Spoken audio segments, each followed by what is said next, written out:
Welcome to Think Big with Dan and Qasim. Join hosts Dan Melnick and Qasim Masood as they explore big ideas, limitless possibilities, and engage with visionaries, entrepreneurs, and thought leaders who dare to dream big, get inspired, motivated, and find practical tips for personal growth. Think big, dream bigger, and ignite your potential. Welcome to Think Big with Dan Qasim, and our guest today is Matt Snow. So, man, if you want to go ahead and introduce yourself, tell us where you live and what you do. Sure. My name's Matt Snow. I live in Southern California, kind of Los Angeles area, and I'm the co-founder of Boardwalk. We are a direct-to-consumer e-commerce brand. We sell a variety of products, mostly in the gifting and apparel verticals. So can you just tell me just more about your story? Like, what got you into starting this business? Like, what inspired you to actually start this company? So I'm an artist by education and training. I have a degree in graphic design from the Art Institute of Pittsburgh. And, for a few years during and after school, I worked for other companies in their art departments. And, despite studying something that I really feel passionate about, I was still very frustrated professionally because I felt like the higher ups of the companies I was working at were kind of making decisions that I wouldn't make, and I felt a little bit creatively stifled as well. And I was complaining to my wife about it so much when I would get home that eventually she got fed up and was just like, I can't deal with this anymore. You need to do something else. And for a couple of years, we had been making like things and selling them through an Etsy store as like a hobby, but it was really just a creative outlet. It wasn't something that we thought of as like a real business. And she at the time was a software engineer and a software like IT project manager. And she was like, I make enough to support both of us if you want to see if you can turn this into something real. And that was around the end of 2010. And I took it as far as I could by myself over the next 12 to 18 months, but it got to the point where I was like, look, I either need some help via like a part-time assistant, or you need to take on a bigger role in the company. And she was kind of fed up with working in tech. And so she decided to quit her job and start working with me on our first brand full time. And eventually we spun up Boardwalk as a secondary brand, but it quickly outstripped the sales of the original brand. And so we decided to just kind of put all of our chips on the table with Boardwalk. And that was around 2014, 2015 that we did that. And we've just been doing that ever since. Awesome. So in terms of Boardwalk, I'm just curious more about your brand. Like, who is an ideal customer? Who do you actually serve when it comes to your business? It's funny because I think that we are for everyone, but at the same time, anyone that comes to our website would probably very quickly kind of self-select themselves out of our customer base. Typically, in terms of people that are actually purchasing, demographically, we skew very heavily towards women. I would say in terms of actual purchasers, it's like 80 to 85% women. Doesn't mean that men don't enjoy our products. It's just that I think within the context of like the macro consumer household person, it's usually women that are buying gifts more than men. And so I think that does play into it, but we also lean hard into, feminist ideology and progressive values. My wife is my co-founder and she's a very, committed feminist and progressive. And so that comes through in a lot of our product designs and in our sensibility as far as like how we message to our customers. Educationally, I would say some college would be the best way to put it, or maybe underachieving smart people that maybe didn't go to college because of, financial constraints or something like that, but they're very much readers, which is becoming more and more rare, I think. But so, some college education, mostly women, people that are into, left-leaning politics, feminism, and sort of making fun of the absurdities of modern life. So, and that kind of comes through across our product range, whether it's our apparel, our books, our games, things like that. Awesome. So I feel like with gifts, it can always be sort of tricky because you might have, people that come in just buy one time. So how do you kind of re-engage people and get people to be repeat purchasers? Like, is it more of just like an annual thing, or for birthdays, holidays? I'm sure probably this time of year is pretty busy. I mean, what does that look like for you? So I mean, we definitely have customers that order throughout the year and they're not necessarily super cost conscious where they're like waiting for the BFCM discount or something like that. But then we also do have customers that kind of hold off for a year, and so they might only come and purchase once a year, and but then it's usually like a higher value order when they do because they're trying to take advantage of like our deepest discounts of the year. Which isn't to say that we discount super deeply. Like our best discount for BFCM was 20% off, and they had to spend, I think, like $150 or $200 to unlock that. But we also do have, like I said, a lot of customers that will purchase stuff throughout the year because, the holiday season isn't the only gift giving opportunity. And as far as re-engaging them, we try really hard to stay top of mind with an aggressive organic social strategy.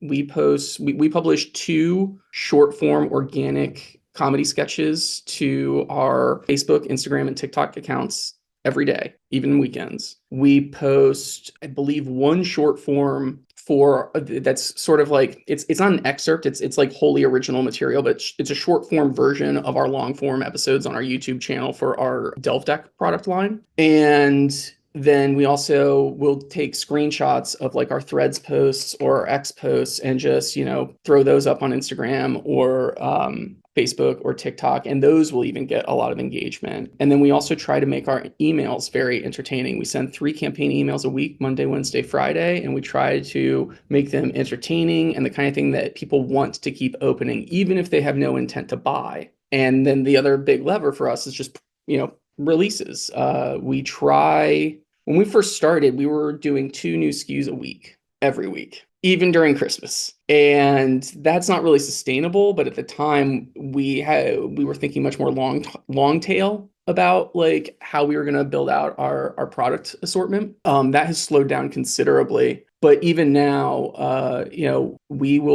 it's my goal to drop at least 1 new SKU a month, preferably alternating between a new apparel design and then a hardline SKU. Hardline is difficult because it's a longer development cycle. If I'm doing like a graphic tee, we can go from ideation to it's available on the website to purchase if we're really pushing ourselves within 24 hours. Whereas for like a gaming product or an activity book that's 100 pages and we try to overload it with as much content as possible, it takes a really long time to produce those. And then since we're having this manufactured off-site, the production and delivery cycle is a lot longer. So like our books, we get those manufactured up in Canada and we reserve the press time to when it's delivered to our warehouse. That's 2 months. And then for our gaming products, which are manufactured in China, that's usually around a 90-day turn from when we first, submit the PO to them to when we actually have the goods in hand. So we kind of use apparel and our kitchen towel sets and our other soft goods that we print and ship in-house as a way to kind of buy time between when we do hard good releases. But that's typically how we try to re-engage people. Yeah. So in terms of like your comedy sketches and like your organic content, do you have like a big roster of influencers that you partner with, or do you guys do all the content yourselves? Like, what does that look like in terms of like your actual like organic posting? That's a great question. And it's something that kind of drives my co-founder crazy a little bit because neither of us is great on camera. We don't feel super comfortable being in front of the camera, but we love writing. Both of us do. And like, I feel like I would be an excellent podcaster. And we did for a while have a weekly podcast, which we kind of stopped doing a few months ago. We may get back to that, but my co-founder writes about 50 to 75% of the scripts for our short form content. And then again, like 50 to 75% of the outlines for our long form stuff on YouTube. But then we have a full-time content creator named Tess Menzies, who is in pretty much all of that stuff, who also, in addition to being the on-camera talent and the actor, she also does contribute to the writing.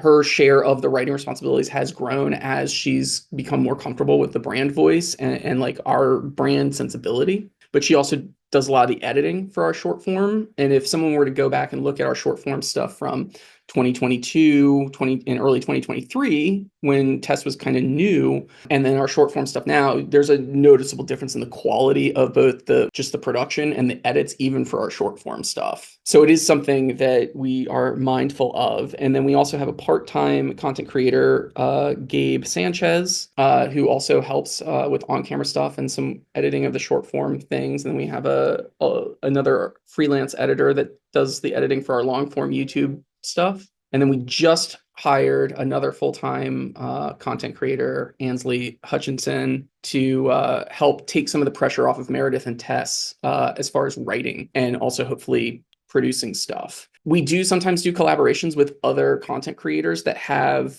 similarly sized followings that and sort of like a sense of an alignment of sensibility with our brand. And those can be really fun collaborations to do, because usually it's a bit of a mutual admiration society, finally getting to meet each other in real life. But in terms of having like a huge roster of content creators, we don't. Hiring content creators full-time to work in-house is a challenge, because I think a lot of times content creators they don't want to be tied down to a single brand, because they don't want that to cause them to miss out on opportunities. They don't want to miss their big break because they were working for a brand. But we try to make it a very collaborative relationship, and we're also very, very flexible. Like if Tess wants to go and or Gabe like need to push like a shoot day because they're like, hey, I've got an audition for a commercial, or I'm going for this part, or something like that, we are very accommodating about that kind of thing, because we don't want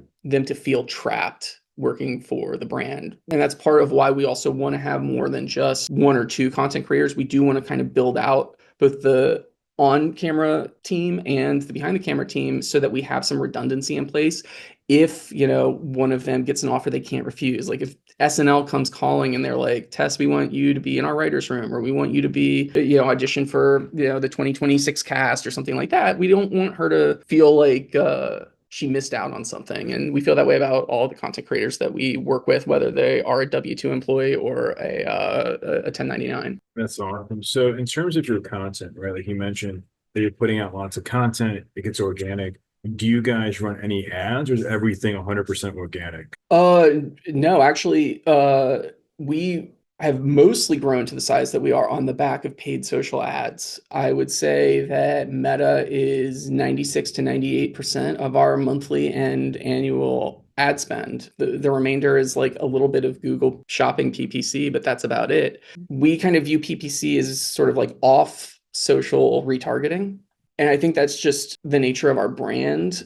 It's very demand generation focused, as opposed to demand capture, which is where PPC usually shines. And I feel like if we were to do things differently, it would be harder to achieve scale, just, bidding on keywords. And we started focusing more on organic content in 2019, but it was mostly static image stuff to create more engagement with comments and things like that, because it's kind of like a known, not super secret, but not many people talk about it, that the algorithm will reward you with lower CPMs if it knows that you're doing a good job of keeping people on the platform, because it increases ad inventory, which makes sense. So our CPMs, while they have risen over the last like 5 to 6 years, it's at a much slower pace, I think, than what most brands see. And I do attribute that to our organic program. We didn't start taking organic short form or video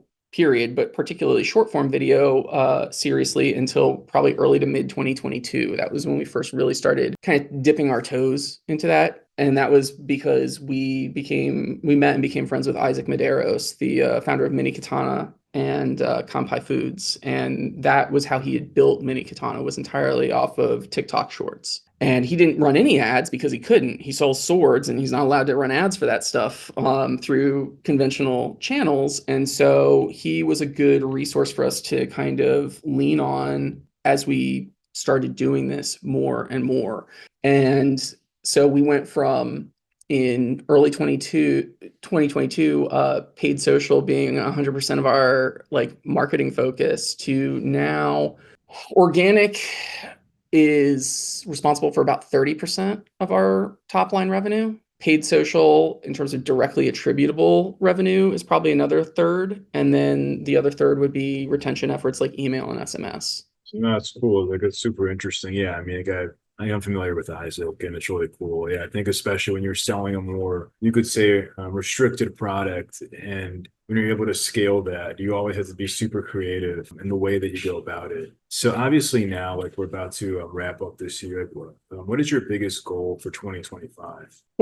I would say probably more than anything else, two things. Release more products, because we did not release as many SKUs this year as we would have liked. And that was because of the other thing that I want more out of in 2025, which is platform stability. I think everyone that is tuning into this show and has even a casual passing knowledge of e-commerce knows that for the first 2 quarters of this year, everyone was having a difficult time. There are some people that said that they weren't. I think they were either lying, or they were so small and maybe early on in their trajectory that it's easier to get like a 2 or 3x if you're only spending like $500 a day or something like that. If you're trying to spend $5,000 or $10,000 a day, is harder. It just is. There are some who say that like once you get through that mid band and start spending 20K a day, then it gets easier. I wouldn't know. I don't have that experience yet. But yeah, releasing more SKUs and more stability, because that is what's going to allow us to release more SKUs. We tried in the past to delegate media buying and marketing, whether it's to agencies, to freelancers, to in-house hires. It has never really worked out.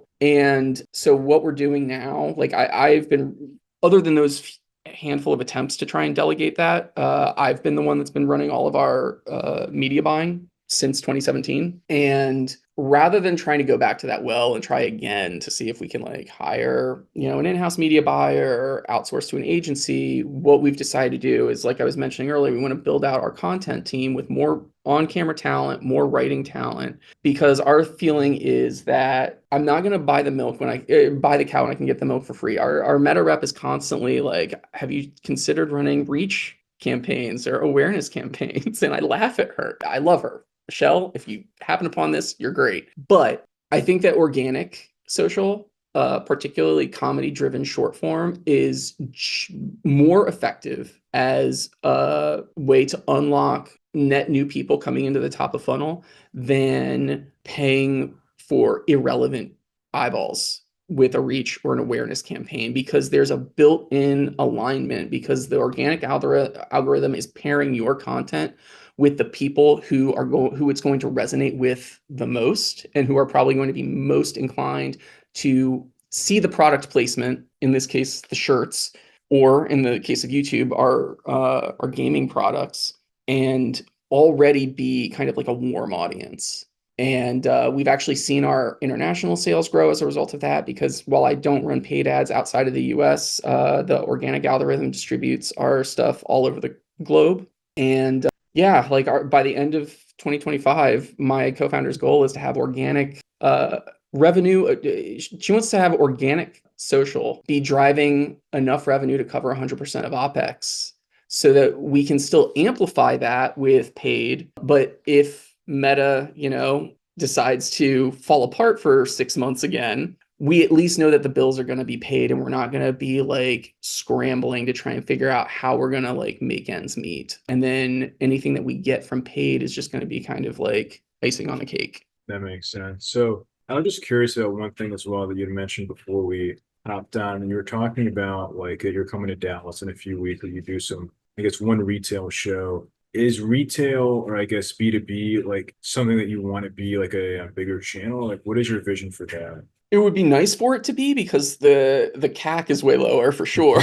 Because up until about a month ago, we had a full-time in-house B2B salesperson, but because of the macro stuff that's been going on for the last 18 months, we couldn't keep her on because people just weren't buying. But yeah, we would like it. It's a very different beast from D2C though. Packing and shipping 300, 400, 500 orders is very different from packing and prepping like 4 to 10 pallets of stuff going to like one distribution center. In some ways that makes it easier, but you also have to be willing to take the margin hit because they're going to want at minimum a keystone discount of 50%, but probably deeper depending on the size of the PO. And we would like to have B2B be more of a piece to the overall revenue puzzle for us. But it's tricky. B2B is hard because a lot of retail buyers are skittish about taking a chance on unknown products, unknown brands. I was talking to Isaac about this a couple of months ago, and he was saying that with Compai, you need that first domino to fall. You need someone to be willing to take a chance on testing you in a significant enough number of doors and see decent sell-through that through the grapevine, the other buyers in that vertical hear about it, and then their FOMO kicks in, and they don't want to be the one that got to the party too late. We're still looking for that first domino of ours to fall. We are in a bunch of hundreds of like little single and maybe double location mom and pop retail establishments around the country, and some in Europe and Canada. But we only have like one retailer with like more than that many doors, and it's tough. But also, the thing that I think a lot of people don't know, and Sean Frank is very transparent about this when he tweets about stuff and how Ridge has scaled. But, anyone that's been trying to grow wholesale for a while and has picked up some battle scars from it will tell you, like, if you don't prioritize operational excellence, especially when it comes to fulfillment and things like that, all it takes is one big PO from like a major national retailer to completely destroy your business. And I think the other thing that gives me pause about expanding retail too much is that a lot of these retailers, they will say things to your face, but they have a very transactional view of their suppliers. And there are lots of very big retail chains that have a lot of cultural cachet in the US and around the world who do their suppliers dirty all the time. You sign a deal that says you got net 30 or net 60 terms, but then they, will do all sorts of weird things that start stretching it to 45 days and 60 days if you're on net 30, or if you're on net 60, it's 75 days, 90 days. And they're treating you like a bank, and you're not a bank. And it feels sometimes really enraging to have to chase a 9-figure business for like a $10,000, $20,000 check when they're good for it. They're just playing games with you. So that is one thing that kind of gives me pause about pursuing it. But I think that, like with any like investment portfolio, you want to have a diverse, you want to have your fingers in a bunch of different pies, because if you over index in one area, if something goes wrong in that area, you could be screwed. And so trying to do that without falling prey to shiny object syndrome, where you diversify too much and you go chasing too many things, it's a delicate balance. 100%. Yeah. I mean, I've seen it where even, they could push it up to 120 days plus. And sometimes if they're public, they do it just to make their statements look better and whatever bullshit, it's crazy. Yeah. I mean, 100%. Yeah. So, obviously that you've been running this company for some time, right? Yeah. If you- This is actually we just closed out our 10th year running Boardwalk. Okay. So if you could go back in time, even 10 years ago, even before that, before you even got into econ, what would you say is like the one biggest piece of advice that you wish you knew? I wish I'd started running ads on Facebook and Instagram earlier. I also think that we should have diversified and expanded into other categories outside of apparel earlier. Pick and pack products that are manufactured offsite are tough because you need to do your research to develop them, make sure you're putting out a really top-notch quality product. But once you do have that, you're like, oh, now that this opens up Amazon FBA, and these products are Prime eligible in a way that like our apparel isn't. Could we outsource the printing and fulfillment of our apparel? Yes. Would I? Probably not. I secret shop stuff that 3PLs produce all the time, and it is usually very lacking. But yeah, I would say starting to run paid ads and paid acquisition earlier, getting more serious about email marketing, because we didn't start running on Klaviyo until mid 2017, and expanding into other product categories outside of apparel sooner. I know if my wife was on the call, she would say I would have never done apparel and only focused on books and games and things like that. But, looking back like that, it's tricky, because I always tell her, I was like, I hear where you're coming from, but we only had an audience for those newer non-apparel products because we spent several years developing an audience that fell in love with our design aesthetic and our brand voice and our sensibility, with apparel being the only thing that we sold. So I don't think that we could have necessarily done it the way that we did it had we not kind of taken the path that we've taken. Yeah, exactly. Yeah, there's no way. I mean, it's exactly. I think people always kind of like, so I could do this or do that. But to your point, I mean, you often wouldn't be where you're at today if you hadn't taken that path. So with that being said, if somebody watching the show wanted to reach out, do you mind sharing your website or social media? I guess just best ways to get in contact. Yeah, sure. Our website is just boardwalk.com, but it's spelled Boredwalk. Like I'm bored and I'm going on a walk. And oftentimes I think people probably try to come to our website and they autocorrects is like, oh, boardwalk, like you're going to the beach. And it's like, well, no, now you're at probably Boardwalk French fries website or something like that. But it's boardwalk.com, spelled Boredwalk.